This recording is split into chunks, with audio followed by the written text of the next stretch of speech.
आप कहते हो वो टेररिस्ट है, आप कहते हो वो मुसलमानों का दुश्मन है। अगर वो दुश्मन होता, दुनिया बेवकूफों से पीस का अवार्ड दे रहे हैं, और उसके लिए बड़ा सॉलिड किस्म का नॉमिनेट है ये मोदी साहब ना। और मेरी दुआएं हैं मोदी साहब, आपको ही वो अवार्ड मिलना है। पाकिस्तान की जो हुकूमत है और हमारे जो फाइनेंस मिनिस्टर साहब हैं, उन्होंने एक स्टेटमेंट जारी की है कि और ये कहा है कि पाकिस्तान को ये कहा जा रहा है कि जो लॉन्ग रेंज न्यूक्लियर मिसाइल्स हैं उनके ऊपर कंप्रोमाइज़ किया जाए या उस प्रोग्राम को अबैंडन किया जाए। अब सारी दुनिया में तो ये होता है कि जो न्यूक्लियर एसिड्स होते हैं, जो न्यूक्लियर बम होता है, वो उस मुल्क की हिफाजत करता है। ये वाहिद बम है जिसकी हम हिफाजत करते रहते हैं कि कोई उठा के ना ले जाए, कुछ चुरा के ना ले जाए, कोई उसका फॉर्मूला ना उड़ा ले, कहीं कोई हमसे छीन ना ले। पूरी दुनिया का अमन का अवार्ड मिलेगा मोदी साहब को, जिसे हम लोग टेररिस्ट भी कहते हैं, जिसे हम लोग जालिम भी कहते हैं।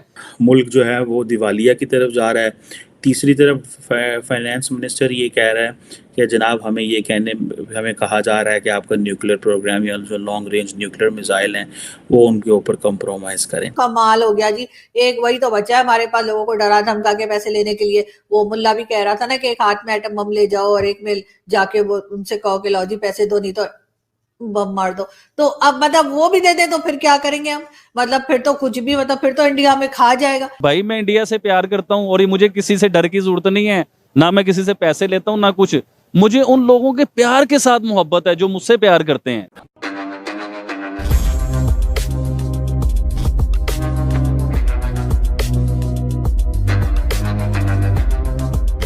नमस्कार दोस्तों, आपने काफ़ी बार पाकिस्तानी मीडिया में हमारे प्रधानमंत्री मोदी जी के खिलाफ जहर उगलते देखा होगा, जहां फिजा खान जैसे कुछ और जर्नलिस्ट मोदी जी के खिलाफ कई सारे बातें कहते हैं। रिसेंटली पाकिस्तान के फॉरेन मिनिस्टर बिलावल भुट्टो ने भी मोदी जी के खिलाफ यूनाइटेड नेशन में कहा। लेकिन दोस्तों, अब दुनिया मोदी जी को मोस्ट पॉपुलर लीडर कहती है, और अब नई रिपोर्ट आई है जिसमें कहा जा रहा है कि मोदी जी को नोबेल पीस अवार्ड भी मिलने वाला है, क्योंकि मोदी जी ने जिस तरह से भारत को तरक्की के लिए लेकर गए हैं और इसके साथ साथ पूरी दुनिया को बहुत सारी मदद भी की है। और दोस्तों, दूसरी तरफ पाकिस्तान के फाइनेंस मिनिस्टर इसाक डार ने एक कॉन्फ्रेंस में स्पीच देते हुए कहा कि अब और कुछ अन्य सोर्सेस पाकिस्तान पर प्रेशर बना रही है और कहने लग रहे हैं कि IMF के लोन के बदले पाकिस्तान अपनी न्यूक्लियर प्रोग्राम से समझौता कर ले और पाकिस्तान अपना लॉन्गेस्ट रेंज मिसाइल प्रोग्राम को तुरंत से तुरंत बंद कर दे।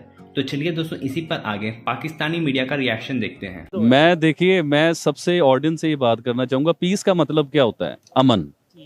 तो पूरी दुनिया का अमन का अवार्ड मिलेगा मोदी साहब को, जिसे हम लोग टेररिस्ट भी कहते हैं, जिसे हम लोग जालिम भी कहते हैं, जिसे हम लोग कहते हैं कि ये कातिल है, ये गुजरात के हवाले से। जी हाँ, देखिए साबित तो कुछ नहीं ना हुआ, तो कहने से तो कुछ भी हो सकता है। इधर एक और चीज मैं ऐड करना चाहता हूँ। कहने को तो फिर अगर पाकिस्तान की बात की जाए, मैं पाकिस्तानी हूँ, लेकिन बड़े अफसोस के साथ कहना पड़ता है कि पाकिस्तान को लेकर भी इंटरनेशनल लेवल पे जो इमेज है वो सबके सामने है। फिर क्या हम वो भी मान लें? देखिए ये चीजें समझने वाली हैं। पूरी दुनिया वो बेवकूफ नहीं है, वो पूरी दुनिया का एक अदारा होता है। पूरी दुनिया इकट्ठे होकर फैसला करते हैं कि नोबेल पीस अवार्ड किसे दिया जाएगा, और उसके लिए नॉमिनेट हुए हैं जी मोदी साहब, और बड़े सॉलिड किस्म के नॉमिनेट हुए हैं।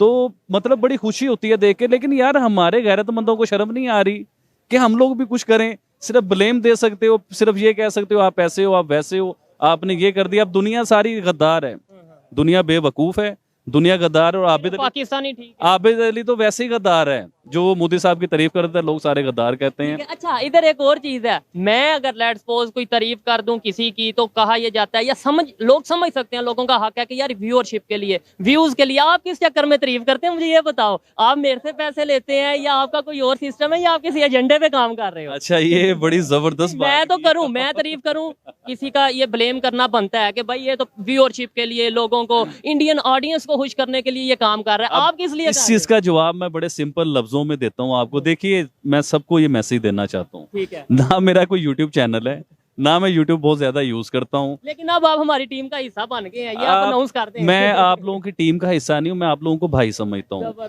और जो ऑडियंस मुझे देखते हैं ना, यकीन करें दिल की गहराइयों से इन्हें पसंद करता हूँ, इनके मैसेज सुनता हूँ, इनके मैसेज पढ़ता हूँ, बड़े शौक से मैं पढ़ता हूँ इनके मैसेज। अच्छा, अब बात टॉपिक पे आते हैं हम लोग। मोदी साहब को पूरी दुनिया ने गैरतमंद करार दिया है, इसका मतलब ये गैरतमंद आदमी करार दिया है उसे। तो मैं तो बड़ी देर से कहता हूँ कि मोदी और उसका पूरा मुल्क गैरतमंद है। अब दूसरी बात ये करता हूँ कि हम लोग आज बड़ी तकलीफ से मैं ये बातें करना चाह रहा हूँ कि हम लोग, हमारी गैरत कब जागेगी, हमारे हुक्मरानों की गैरत कब जागेगी, कब ये होश के नाखून लेंगे, कब इन्हें समझ आएगी कि इस पाकिस्तान को ऊपर जाना चाहिए, ये पाकिस्तान भी तरक्की करे। कि पूरी दुनिया में जलील हो रहे हो यार आप लोग। आपको नहीं चाहिए कि आप दुनिया में कहीं जाओ, लोग कहें कि यार ये पाकिस्तानी है, ये गैरतमंद लोग हैं, गैरतमंद। एयरपोर्ट पे रोक के तलाशी ली जाए, कपड़े उतारे जाए। वही बात आ गई ना कि गैरतमंद लोग हैं, तो गैरतमंद के साथ तो ऐसा नहीं होता। अब इंडियन है, उनकी पूरी दुनिया में इज्जत पता चलता है। लेकिन खैर, इस वक्त हम बात कर रहे थे इकोनॉमी की। आईएमएफ की एक के बाद एक शर्तें आती जा रही कि अभी तक आईएमएफ ने पाकिस्तान को लोन नहीं दिया है। और जब भी हमारे लोग जाते हैं, यानी इसाक डार साहब या कोई और पॉलिटिशियन जाता है, कोई और हमारे यहाँ से जो मिनिस्टर्स जाते हैं या जो लोग एक्सपर्ट्स जाते हैं बात करने के लिए, वो वापस आते हुए उनको 2 शर्तें और दे देते हैं। ये तो वही बात हो गई ना जो मुसलमानों के लिए कहा जाता है कि जी हम नमाजें बख्शवाने गए थे तो रोजे गले पड़ गए। यानी हम गए थे खुदा के पास कि जी हमारे नमाजें हमसे पढ़ी नहीं जाती तो वो बख्श दे। तो उन्होंने कहा बेटा ऐसा है कि साथ में ना 30 रोजे भी रख लो। तो ये बहुत मतलब मुहावरा है, आम हमारे यहाँ बोला जाता है, कोई मुल्ला मेरे पीछे ना पड़ जाए कि जी हम नमाजें बख्शवाने गए थे तो रोजे हमारे गले पड़ गए। तो बिल्कुल ऐसा ही होता है कि जब आईएमएफ के पास जाते हैं और उससे कहते हैं कि जी आप हमें पैसे कब देंगे, पैसे कड्डो, तो वो फिर कहते हैं अच्छा जाओ फिर ये करके दिखाओ, फिर ऐसे करके दिखाओ, फिर बंदर बन के दिखाओ, फिर खोता बन के दिखाओ। तो यही होता जा रहा है। और अब आईएमएफ ने क्या कहा है, ये बात बताने से पहले मैं आपको एक वीडियो दिखाती हूँ, शायद मेरे कुछ कहे बिना ही आपको बहुत कुछ समझ में आ जाए।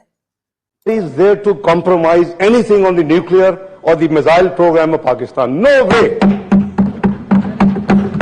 We are responsible citizens of Pakistan. We represent people of Pakistan. We are here to protect and we have to guard our national interests. Nobody has any right to tell Pakistan that what range of missiles it can have and what nuclear weapons it has. We have to have our own deterrence. So, as for the IMF program delay is concerned, let me also share with my honorable brother and as well as with the House. You see, this is not a new program which has been finalized or agreed upon or entered into by this government. जी, ये थे Isaac डार साहब जो आजकल हमारे finance minister हैं और ये senate में तकरीर कर रहे थे। और सेनेट का इवेंट मनाया जा रहा था जिसमें कि 75 इयर्स ऑफ पाकिस्तान सेनेट को सेलिब्रेट किया जा रहा था और डिफरेंट कंट्रीज के एम्बेसडर्स भी आपको इसमें दिखाई दे रहे होंगे। और इसाक डार साहब का कहना था जी ये क्या बात हुई जी, है ना, हम कोई कंप्रोमाइज नहीं करेंगे न्यूक्लियर एसेट्स में और ना ही हमने जो मर्जी हम वेपन बनाएंगे, जो मर्जी हम वेपन लेंगे। जी हाँ, बिल्कुल बिल्कुल बिल्कुल, आप लोग एकदम सही पहुंचे।